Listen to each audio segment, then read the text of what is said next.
You didn't find this by accident. And I'm not saying that in a mystical way. I'm saying it because something in you hesitated before clicking away. That pause matters. People scroll past thousands of messages every day without feeling anything. This one stopped you. That means your attention was interrupted. And interruptions don't happen without a reason. This message is not loud. It's precise. It doesn't chase you. It waits until you're quiet enough to notice it. And right now, you are quiet enough. What you're feeling lately isn't confusion. It's pressure. Pressure created when timing meets resistance. When something inside you knows a shift is required, but the outer world hasn't caught up yet. That tension is not random. It's a signal. This is time-sensitive because awareness doesn't knock twice. When insight arrives and you delay, it doesn't disappear. It hardens. It turns into regret, restlessness, or repetition. So listen carefully, not emotionally, carefully. 1. The interruption was intentional. Nothing that truly changes a life arrives politely. Important shifts don't. Wait for perfect timing, and they don't ask for permission. They interrupt. They cut into routine. They show up when you step busy, tired, distracted, or convinced that everything is good enough. That's because routine is powerful. It keeps people functioning, but it also keeps them trapped. When life runs too smoothly for too long, awareness dulls. You stop questioning. You stop listening. You stop noticing the quiet misalignment building underneath the surface. So interruption becomes necessary. It often starts small. A thought that repeats itself without explanation. A moment of discomfort you can't logically justify. A strange resistance to something that once felt normal. Nothing dramatic. Nothing you can point to and say, "This is the problem." Just a subtle sense that something isn't sitting right anymore. Most people immediately try to shut that down. They call it stress, overthinking, burnout, a phase. They distract themselves, stay busy, scroll longer, work harder, or wait for the feeling to pass. That response makes sense because admitting the truth is more uncomfortable. The truth is that something is asking for attention, and it's not interested in maintaining your comfort. Comfort preserves the current path. Awareness challenges it. Interruption is not chaos, it is precision. It's how awareness breaks through repetition when nothing else can. When your usual patterns no longer produce peace, interruption is the only way to force a pause. That pause is where questioning begins. If this message landed in your path, it doesn't mean something is wrong with you. It means your direction was being examined. There's a big difference. Punishment feels random and heavy. Questioning feels unsettling but purposeful. One drains you, the other wakes you up. Being questioned means you've reached a point where continuing on autopilot would cost more than stopping to reassess. Ignoring an interruption doesn't preserve stability the way people think it does. It doesn't keep life calm, it freezes it. It locks you into patterns that no longer fit. Roles you've outgrown, decisions made by an older version of you. Stuck doesn't always look like failure. Sometimes it looks like progress without fulfillment, movement without meaning, noise without clarity. Interruption exists to prevent that. It forces you to notice what you've been tolerating instead of choosing, what you've been repeating instead of questioning, what you've been avoiding because change felt heavier than staying the same. This is why the interruption feels personal. Because it is. It arrives at the exact moment when ignoring it would be easier but more damaging. And the moment you recognize that, the interruption has already done its job. 2. Timing is the message. Most people think messages are about words. They're not. Words are just the surface. Timing is the real content. You've heard ideas like this before. Everyone has. Change your life. Pay attention. Trust yourself. Move forward. On their own, those words mean nothing. If they meant something by default, everyone would change the first time they heard them. But something is different now. The same message that once passed through you without impact is suddenly heavy. It lingers. It follows you after you stop listening. That's not because the message changed. It's because you did. Timing is what turns noise into signal. There are moments when awareness opens briefly. Not permanently. Not dramatically. Briefly. In those moments you're able to see your life without the usual filters. You notice what isn't working. You feel the cost of delay. You sense the distance between where you are and where you could be. That window doesn't stay open long. If you try to force understanding when the timing is wrong, it slides off. If you encounter it when the timing is right, it sinks in immediately. That's how you know. This moment matters. Not because it feels exciting, but because it feels unavoidable. This message didn't reach you when you were distracted by novelty or comfort. It reached you when repetition stopped satisfying you, when the same days began to blur together, when patience started to feel less like virtue and more like avoidance. That's not coincidence, that's alignment between readiness and awareness. People miss this because they expect timing to feel dramatic. They wait for signs that shout. But timing usually whispers. It shows up as seriousness, as a quiet pressure to pay attention, as the sense that later is no longer a safe option. The mistake is assuming timing is flexible. It is instead. There are moments when acting early would have been pointless, and moments when acting late becomes costly. Timing sits between those two, and it doesn't announce itself. It simply presents the opportunity once. If you ignore it, nothing explodes immediately. Life doesn't collapse. That's what makes it dangerous. Things continue, but they continue slightly misaligned, slightly heavier, slightly more resistant. That's how regret forms.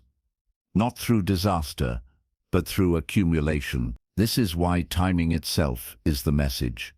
The fact that this reached you now is more important than what it says. It means you're capable of receiving it without distortion, without denial, without distraction. And that capability carries responsibility, because awareness without response doesn't fade away. It hardens. It turns into tension, then frustration, then self-blame for not moving when you knew better. This moment isn't asking you to rush. It's asking you to respect the window. You don't need to overhaul your life today. You need to acknowledge that the clock is no longer paused. Timing doesn't demand perfection. It demands honesty. And right now, honesty means recognizing that this message arrived exactly when it needed to. 3. The restlessness is guidance. Restlessness is misunderstood because it's uncomfortable. People treat it like a problem to be solved instead of information to be read. They assume something is wrong with them for feeling unsettled, impatient, or quietly dissatisfied when nothing obvious is falling apart. That assumption is backwards. Restlessness appears when the inner and outer parts of your life stop matching, when your awareness has moved ahead, but your habits, environments, or decisions are still operating on old instructions. That mismatch creates friction. You feel it as unease, a lack of satisfaction you can't explain, a tension that doesn't go away even after rest or distraction. You may sleep, relax, or take breaks, yet the feeling returns the moment things slow down. That's because restlessness isn't exhaustion. It's direction without movement. Most people try to calm restlessness by numbing it. They stay busy. They consume more. They add noise to avoid hearing what the discomfort is pointing toward. But restlessness doesn't respond to sedation. It responds to alignment. The reason it keeps returning is because the message hasn't been addressed. There is something you've outgrown, but you're still standing inside it. A role, a routine, a mindset, or a version of yourself that once made sense but no longer fits. Staying there creates internal pressure, the same way wearing clothes that are too small does. You can ignore it for a while, but you never forget it's there. That pressure isn't trying to punish you. It's trying to move you. Guidance rarely feels peaceful at first. Peace comes after alignment, not before it. Before alignment, guidance feels like restlessness, impatience, and a growing intolerance for what you used to accept. This is why familiar things suddenly feel heavy, conversations feel empty, goals feel unconvincing, progress feels shallow. Nothing is technically wrong, but nothing feels right either. That state is not confusion. It's clarity arriving faster than action. The mistake is waiting for restlessness to go away on its own. It won't. It either transforms into movement or hardens into frustration. Over time, that frustration turns inward and becomes self-criticism, even though the problem was never a lack of effort. It was a lack of response. Guidance doesn't give step-by-step instructions. It creates pressure in the direction you need to move. Your job isn't to eliminate the pressure, it's to follow it. You don't need to know the entire path. Restlessness isn't asking for a complete plan. It's asking for the next honest step. One change that acknowledges what you already know but haven't acted on. Once you take that step, the restlessness changes. It doesn't vanish, but it becomes lighter, more focused.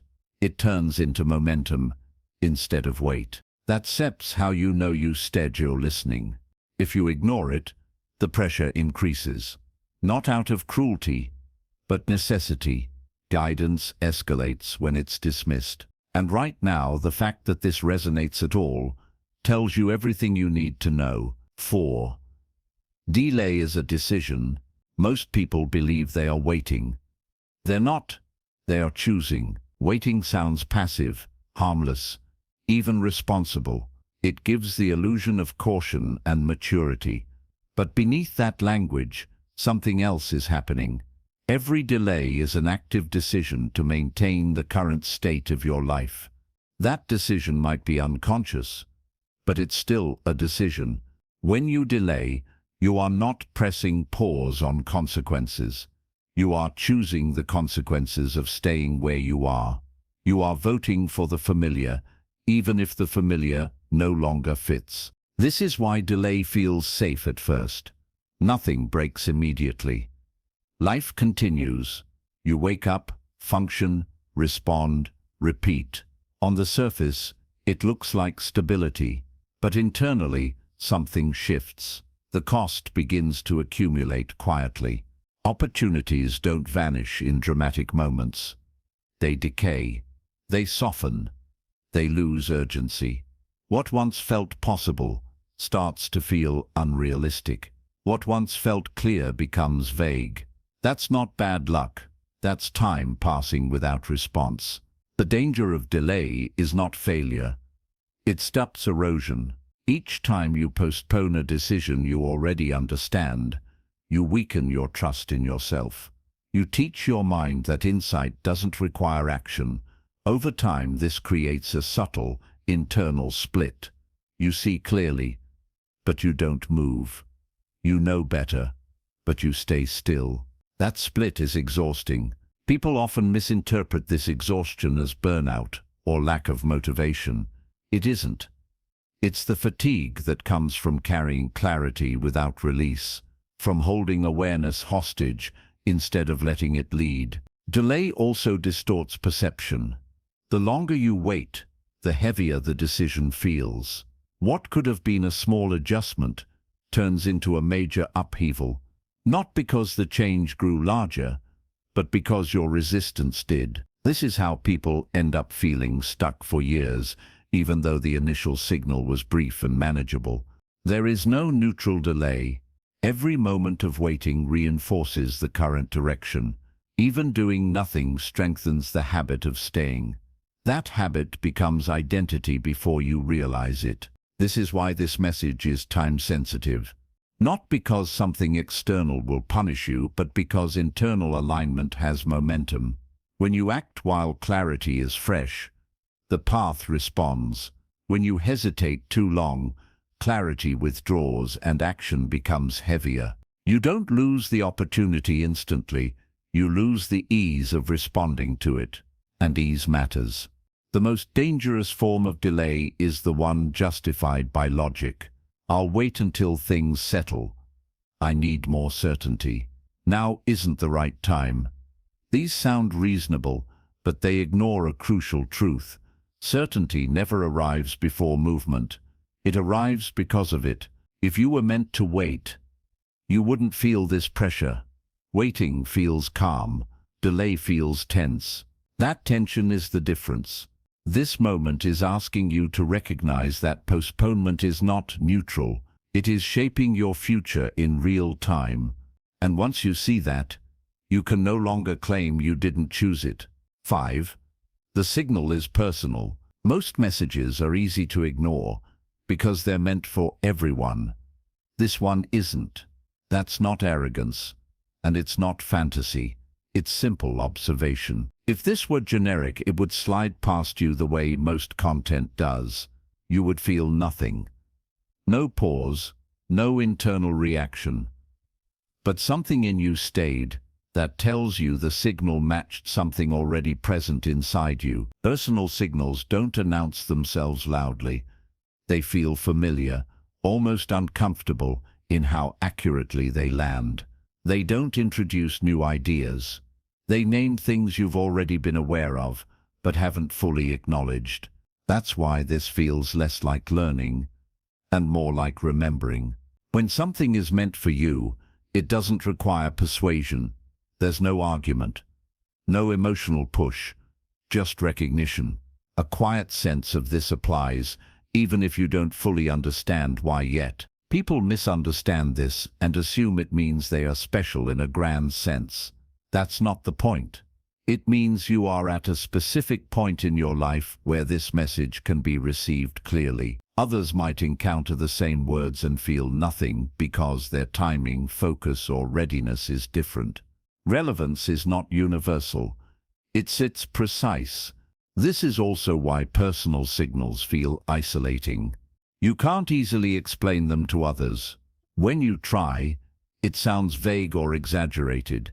They don't feel what you feel because the signal wasn't aimed at them. It wasn't meant to be shared. It was meant to be recognized. Ignoring a personal signal feels different than ignoring general advice. General advice fades without consequence.